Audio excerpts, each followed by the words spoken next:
রাত্রিবেলা আকাশের তারার দিকে অপলক দৃষ্টিতে তাকিয়ে আছি। এই তারার ভিড়ে একজনকে বারবার খুঁজে বেড়াচ্ছি, কিন্তু তাকে এত খুঁজছি কিন্তু তাকে কোথাও পাচ্ছি না। সে তো হারিয়ে গিয়েছে অনেক দূরে, হয়তো এ জীবনে আর ফিরে আসবে না। হঠাৎই আমার মেয়েটা বলে উঠল, আব্বু, আব্বু, ও আব্বু শোনো না। জি মামুনি, বলো। আমার আম্মু কোথায়? আমার আম্মুকে আমার কাছে এনে দাও না। মেয়েটা মাঝে মাঝেই ওর আম্মুর কথা জিজ্ঞেস করে, কিন্তু ওকে কি করে বলবো যে তোমার আম্মু আর নেই। আব্বু বলো না কোথায় আমার আম্মু। সবার আম্মু আছে, আমার কেন আম্মু নেই? আর আম্মু আমাকে রেখে কোথায় গেল? তোমার আম্মুকে কি তোমার দেখতে ইচ্ছে করে? করে। একবার দেখিয়ে দাও না। মামুনি, ওই যে দেখো একটা তারা, ওইটাই তোমার আম্মু। আব্বু, আমার আম্মু কি তারা হয়ে গেছে? হ্যাঁ মামুনি, তারা হয়ে গিয়েছে। এই আব্বু, তুমি কাঁদতেছো কেন? প্লিজ কেঁদো না। আমি আর কখনো আম্মুকে দেখতে চাবো না। কই মামুনি, আমি তো কাঁদি না। চলো রুমে চলো, অনেক রাত হয়ে গিয়েছে, ঘুমাতে হবে। চলো। আমি ওকে কোলে তুলে নিয়ে রুমে চলে আসি। কিছুক্ষণ পরে ও আবারও বলল, আব্বু, আন্টির সাথে আজকে কথা হয়েছিল। সে আমাদের বাড়িতে কালকে আসতেছে। তাই? ঘুমাও, কালকে না হয় স্কুলে যেতে পারবা না। তুমি আমাকে একটা গান গাইয়ে ঘুম পাড়িয়ে দাও, তাহলেই আমি ঘুমিয়ে যাব। আমি ওকে গান গাইয়ে ঘুম পাড়িয়ে দিলাম, কিন্তু আমার ঘুম আসতেছে না। বারবার ওর কথাগুলো মনে পড়তেছে। কেন আমাকে একাকী এভাবে রেখে তুমি চলে গেলা? আমি এখন কাকে নিয়ে থাকব? আমি খাট থেকে উঠে আলমারির কাছে চলে আসি। এসে দেখি বেলি ফুলের মালাটা শুকিয়ে গিয়েছে, শাড়িগুলোও পরে আছে, কিন্তু এইগুলো পরার মানুষ নেই। কত সুন্দরভাবে আমরা জীবনটা শুরু করেছিলাম, কিন্তু আল্লাহ আমাদের চিরকালের জন্য এক করিয়ে দেয়নি। সবই নিয়তি। আমি ওর শাড়িটি হাত বুলাতে বুলাতে বললাম, কেন এমন করলে? কেন আমাদের ছেড়ে তুমি একলা চলে গেলে? তোমার সাথে আমাকেও নিয়ে যেতে। আমি আলমারিটা আটকিয়ে খাটে এসে শুয়ে পড়লাম। তারপর ঘুমানোর চেষ্টা করলাম। ঘুমানোর চেষ্টা করতে করতে কখন যে ঘুমিয়ে পড়লাম সেটা আমি নিজেও জানি না। সকালবেলা মেয়েটার ডাক, আব্বু, গুড মর্নিং। গুড মর্নিং আম্মু, এখন ওঠো, আমি তোমার জন্য নাস্তা বানাচ্ছি। ওকে আব্বু। আমি উঠে নাস্তা বানালাম। তারপরে ওকে খাইয়ে স্কুলের কাছে নিয়ে গেলাম। ওকে স্কুল পর্যন্ত এগিয়ে দিয়ে আমি অফিসের জন্য রওনা দিলাম। এর ভিতরে, আব্বু, আন্টি আসবে আজকে। আমি কিন্তু আন্টিকে এগিয়ে আনতে যাব। ঠিক আছে, আর তুমি এখান থেকে একা একা বের হবা না। আমি যাবার পথে তোমাকে নিয়ে যাবনি, কেমন? ওকে। আমি অফিসে চলে আসি। অতঃপর কাজ শেষ করে মেয়েটাকে স্কুল থেকে বাসায় নিয়ে আসলাম। বিকেলবেলা, এই আব্বু, চলো আন্টির কাছে যাব। কেন, তোমার আন্টি কি একা একা আসতে পারবে না? এগিয়ে আনা লাগবে কিসের জন্য? আন্টি কালকে বলেছে তোমাকে এগিয়ে আনতে যেতে বলেছে। গাড়ি নিয়ে ওকে আনতে গেলাম। অনেকক্ষণ পরে আমার শালি এদিকেই আসতেছে। ওকে দেখে আমার মেয়েটা দৌড়ে ওর কাছে চলে গেল, আর ওকে দেখেই আমার শালি জড়িয়ে ধরল। আন্টি তোমার সাথে কিন্তু আমার আড়ি। তুমি কতদিন পরে আসছো? মামা নিয়ে আসবো কি ভাবো, লেখাপড়াতে একটু চাপ পেরেছে তাই তো আসতে পারিনি। তাই? আন্টি তোমাকে একটা কথা বলবো বলবো করেও বলা হয় না। বলবো, বলো। বলো। তোমাকে কি আমি আম্মু বলে ডাকতে পারি? আমার আম্মু তো তারা হয়ে গেছে, তাই কাউকে আম্মু বলে ডাকতে পারি না। ঠিক আছে মামানি, তোমার আপু কই? কোথাও তো দেখতে পাচ্ছি না। আব্বু ওই তো দাঁড়িয়ে আছে, চলো ওখানে যাই। কিছুক্ষণ পর ওরা দুজনেই আমার কাছে আসলো। ভাইয়া এমনভাবে আমাদের ভুলে যাবেন সেটা হয়তো আমি ভাবতে পারিনি। কই, ভুলিনি তো। ভুলে গেছিনি তো, আপু যে সময় ছিল প্রতি মাসেই আমাদের বাড়িতে যেতেন, আর এখন তো একবারও চান না। গিয়ে কি করব বলো?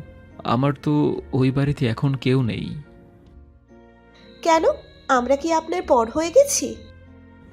সেটা না। আচ্ছা চলো আমরা গাড়িতে গিয়ে বসি। আমরা তিনজনে গাড়িতে গিয়ে বসি। কিছুক্ষণ পরে ভাইয়া গাড়ি চালানো শুরু করলো। এর ভিতর ফারিয়া বলল, আম্মু, তুমি কিন্তু আর এখান থেকে যাবা না, আমাদের এখানেই থেকে যাবা তো? থাকবো, কিন্তু কিছুদিন পরে আবারও চলে যেতে হবে। না, তুমি কোথাও যাবে না, আমাদের বাড়িতে থাকবে। এবার যদি চলে যাও তাহলে কিন্তু আমি আর তোমার সাথে কথা বলবো না।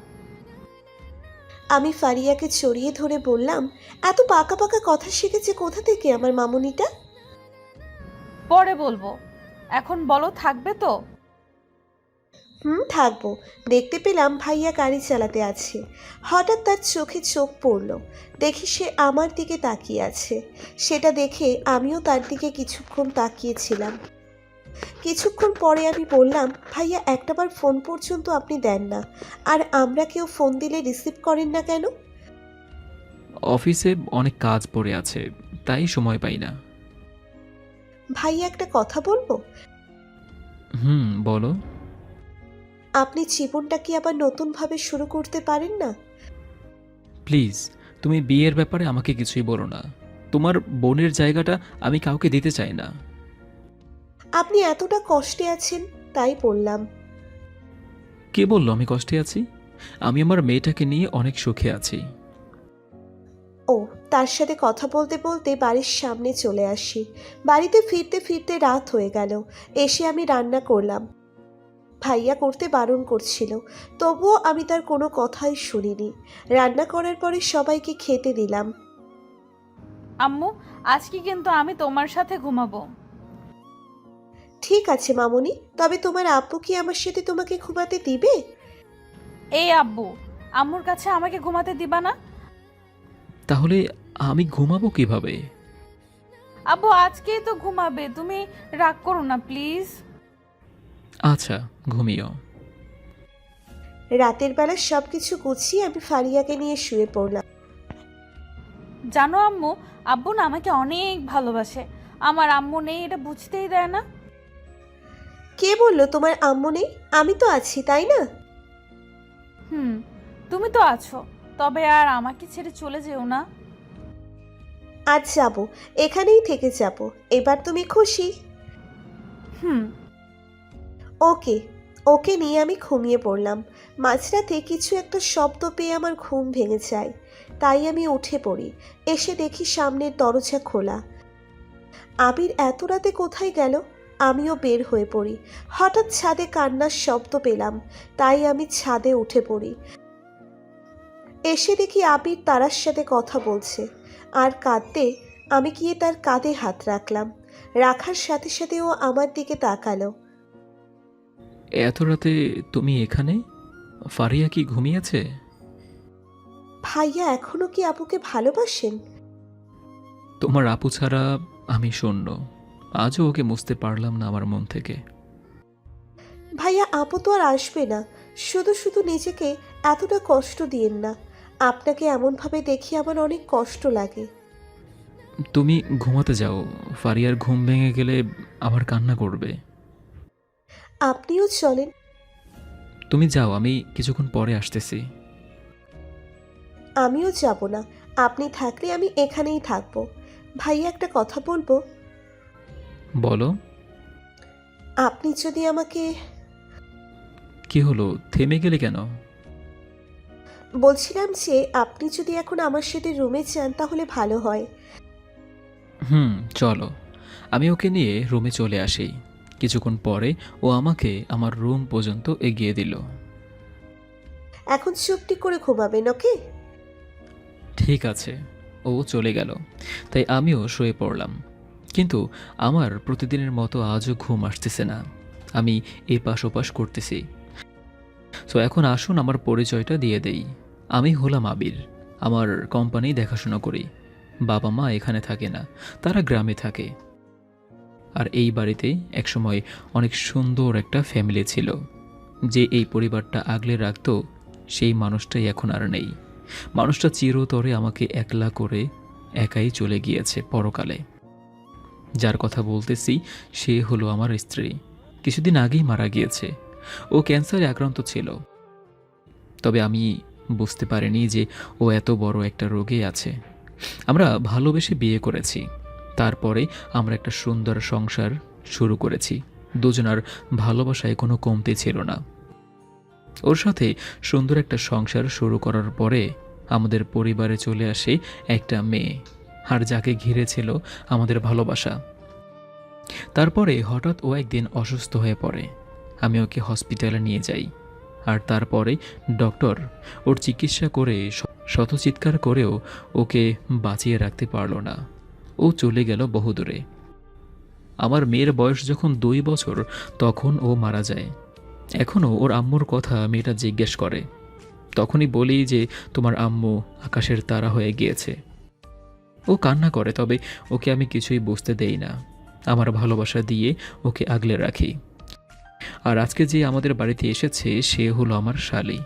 ও এবার অনার্সে পড়ে।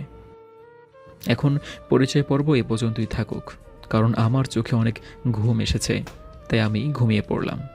সকালবেলা এই আবির উঠো, সকাল হয়ে গেছে, অফিস যাবে না? ওর মুখে এমন ডাক শুনে আমি চুপ হয়ে থাকি। এরপরে আবারও ওর ডাক। কি হলো? আচ্ছা, উঠতেছি। আমি উঠে নাস্তা খেয়ে নিলাম।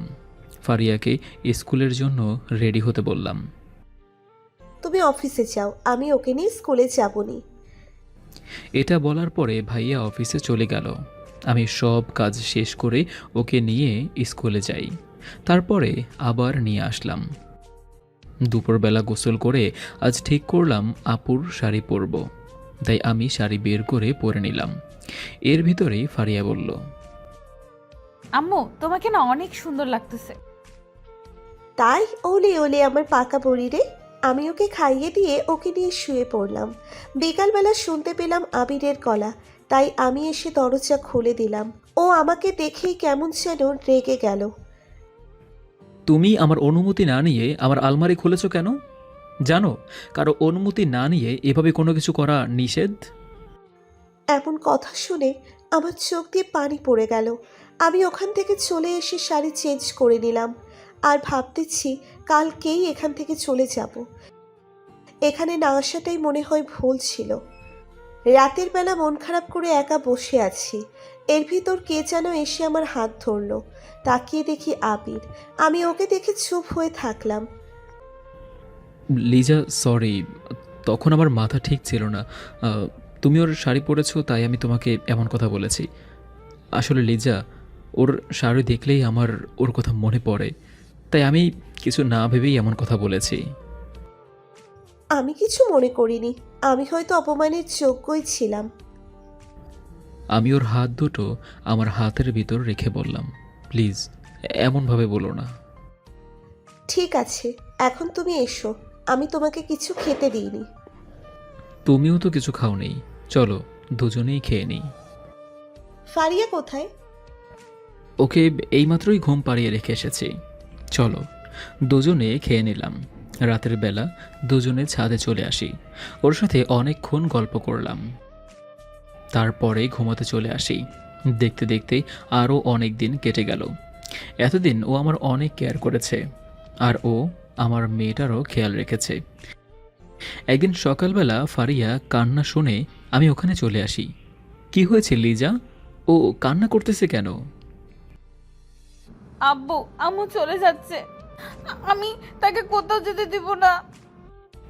লিজা, কেন চলে যাচ্ছ? আম্মু ফোন দিয়েছে আর আমাকে বাড়িতে যেতে বলেছে। আমি কিছুক্ষণ ভেবে বললাম, না গেলে হয় না? তুমি যদি এখানে সারা জীবনের জন্য থেকে যাও।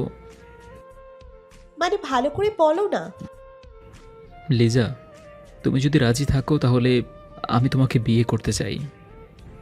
কথাটা শুনে আমি ওর মুখের দিকে তাকিয়ে রয়েছি। আমিও এটার জন্য এখানে এসেছি। তোমার কষ্ট দেখে আমি আর নিজেকে সামলাতে পারছিলাম না। আমি কিছুক্ষণ ভেবে বলছিলাম আমি রাজি। সত্যি তুমি রাজি? হুম। এর ভিতরে ফারিয়া এসে আমাকে জড়িয়ে ধরল। এই আম্মু বলো না, তুমি আমাকে ছেড়ে কোথাও যাবে না? না মামুনি, কোথাও যাবে না, এখানেই থেকে যাব।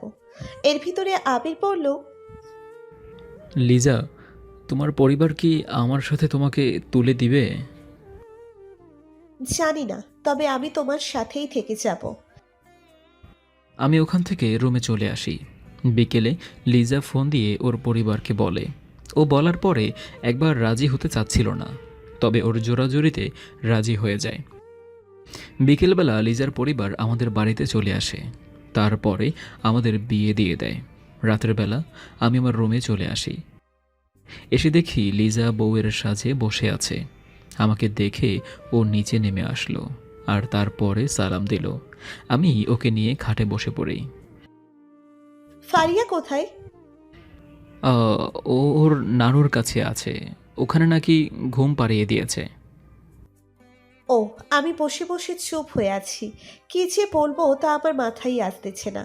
হঠাৎ আবির বলল, লিজা, তোমার কাছে আমার একটাই চাওয়া, সেটা হলো তুমি আমার মেয়েটাকে একটু ভালোবাসো, তাতেই আমি খুশি। ও কিন্তু তোমাকে ছাড়া কিছুই বোঝে না। তুমি ভাবলে কি করে আমি ওকে ভালোবাসবো না? ও যেমন তোমার মেয়ে তেমনি আমারও মেয়ে। কেন, তুমি কি আমাকে বউ বলে মানো না?